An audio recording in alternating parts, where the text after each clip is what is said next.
Vidéo numéro 13, l'importance d'investir en couple. Je vous souhaite la bienvenue dans cette nouvelle vidéo. Je vous invite à vous abonner pour être tenu au courant de la sortie des nouvelles vidéos et si vous avez une question, n'hésitez pas à la mettre dans les commentaires. Cette vidéo est sponsorisée par Easy Mobilier. Cette plateforme vous permet d'inclure le mobilier dans votre prêt immobilier. Vous trouverez le lien en bas de page et vous bénéficierez d'une promo exclusive. Je vous en parlais en début de formation, acheter un immeuble et gagner gros, investir en couple est important. Alors certes, on peut investir seul, mais en couple, c'est vraiment plus puissant. Il est évidemment possible d'investir seul lorsque l'on est en couple, mais c'est plus compliqué que si le couple investit ensemble. L'immobilier, ce n'est pas un business comme un autre. Dès lors que l'on commence à investir en immobilier, en étant rentable, en voyant du cash flow rentrer tous les mois, tout cela devient une vraie passion, quelque chose qui prend aux tripes. Vous vous coucherez en pensant à l'immobilier, vous vous réveillerez en pensant immobilier, vous passerez vos journées à faire vos calculs de rentabilité. Est-ce que j'ai pensé à mettre les charges de copro dans mes calculs? Est-ce que je vais réussir à louer facilement? Comment je vais en parler à ma famille? Bref, ce sont des questions que vous vous poserez toute la journée et si vous êtes en couple, vous devrez absolument partager ça avec votre conjoint. Avant de commencer à investir, il faut au moins lui en parler, lui expliquer et si elle veut faire partie de l'aventure, l'intégrer dedans. Par exemple, avec ma femme, nous sommes complémentaires. Je gère tout ce qui est travaux, recherche de biens, la compta, et ma femme s'occupe de tous les locataires. Et ce n'est pas une mince affaire, merci à elle. Et la partie gestion administrative. Voici comment faire durer un couple lorsque l'on fait de l'immobilier. L'avantage au niveau des banques pour investir en couple. Il faut savoir que les établissements bancaires sont plus enclins à prêter aux couples. Les célibataires peuvent représenter plus de risques pour les établissements bancaires. De façon générale, elles prêtent moins aux célibataires qu'aux personnes en couple. Il n'est pas rare de demander au moins 30 000 € de revenus à un célibataire souhaitant acheter, alors qu'un couple peut prétendre à un prêt en ayant 45 000 € de revenus par an. La raison majeure est le risque réparti au sein du couple. En effet, la capacité de remboursement augmente à 2. Cette différence de traitement s'accentue aussi à cause du reste à vivre, c'est-à-dire sur ce qu'il reste à l'emprunteur une fois la mensualité du prêt payé. Être en couple maximise donc vos chances d'obtenir un prêt immobilier et d'accéder à la propriété. De plus, les couples bénéficient généralement d'un meilleur apport personnel, ce qui rassure aussi les banques lors d'un achat immobilier. Les 5 points importants à mettre en place. Se lancer dans l'achat d'un bien immobilier peut être un peu stressant. Pour réduire au mieux les tensions, voici quelques conseils. Établissez un budget commun. Mettez-vous d'accord sur des exigences communes.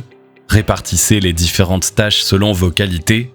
Soyez à l'écoute de votre conjoint en faisant des concessions. Restez objectifs et raisonnables en prenant les décisions à deux. Comment ça se passe au niveau fiscalité ? C'est l'une des toutes premières questions que vous devez vous poser.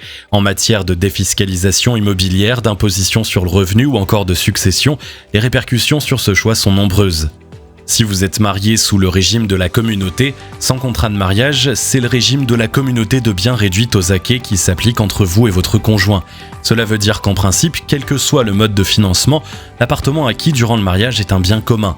Qu'il soit acheté par les époux ensemble ou par seulement l'un d'entre eux, il appartient au couple. Les loyers perçus tombent également dans la communauté.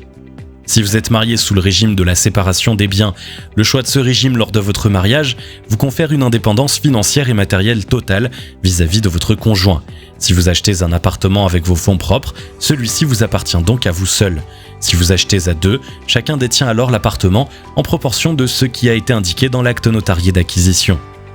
Vous êtes pacsé, alors c'est le régime de la séparation de biens qui s'applique. Comme dans le cadre du mariage, les dispositifs de défiscalisation profitent aux deux époux. Si le PACS est dissous, les deux ex-conjoints se partagent les fruits de la vente du bien. Le PACS, le régime de séparation des biens, s'applique automatiquement.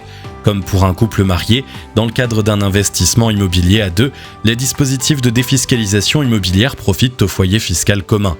En cas de séparation, les anciens conjoints doivent vendre le bien immobilier et se partager les fruits de la vente. Pour la situation de concubinage, les choses se corsent un peu. Les deux concubins disposent chacun d'une part du logement équivalente à son apport personnel. Ainsi, les dispositifs de défiscalisation profitent séparément aux concubins en fonction de ce même apport personnel. Mais que se passe-t-il en cas de séparation ? Eh bien, ce n'est autre que le juge qui mettra fin à la convention d'indivision vue précédemment. En revanche, sans convention d'indivision et toujours en cas de désaccord, c'est le tribunal de grande instance qui pourra se charger de mettre un terme à l'affaire. Enfin, si vous êtes concubin, chaque conjoint possède une part du logement correspondant à son apport personnel. Cette mise de départ détermine également le montant des avantages fiscaux liés à la défiscalisation. Les couples concubins qui souhaitent acheter à deux sont obligatoirement soumis aux règles de l'indivision. Il leur est alors recommandé d'indiquer au moment de l'acquisition la répartition réelle de la participation financière de chacun dans la convention d'indivision. Les couples non mariés ni pacsés ont la possibilité d'investir dans un bien immobilier via une société civile immobilière, une SCI. Ainsi, chaque concubin dispose de parts sociales à la hauteur de sa participation dans le capital de la société immobilière. Dans le cadre d'une revente du bien immobilier, la majorité simple décide.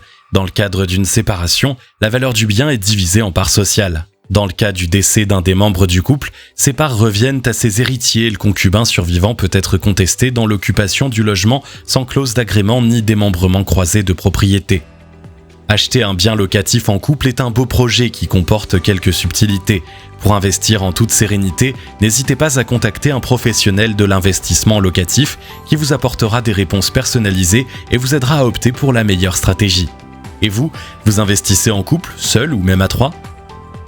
Cette vidéo est désormais terminée. Je vous invite à vous abonner pour être tenu au courant de la sortie des nouvelles vidéos et si vous avez une question, n'hésitez pas à la mettre dans les commentaires.